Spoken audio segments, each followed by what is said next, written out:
People always ask me like, how are you making your narrative so memorable? And I say, you know what? Write it down because that's such a hard question to really answer.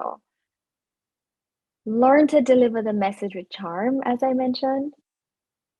Be able to repeat the same line over and over and over with the same enthusiasm, with the same level of enthusiasm every single time. I have to tell you, because there will be about 4 to 15 interviews I have definitely like experienced based on program to program, where it's like, okay, you'll go through a section of 3 interviews, and then there's a panel of interviews with 4 people in the interview. And you best believe you need to repeat this line. Tell me about yourself.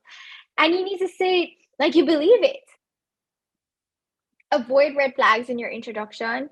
And a practice I like to tell you guys is say your narrative to your friends and family and ask them, like, do you hear any red flags? Does something sound off?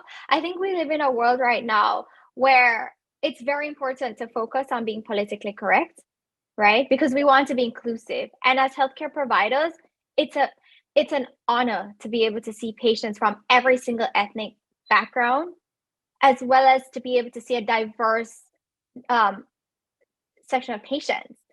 And so you need to be able to train yourself to be inclusive because that is who we should be as providers. And practice, practice, practice. Practice makes perfect. And I sort of like to bring this up to you guys, and we'll touch again on this in a little bit. But sometimes English may not be our first language, or where we grew up with, we have an accent, right? And I like to say that an accent can be a strength. It is a part of who we are, and we should be proud of who we are. But it's how you deliver the message.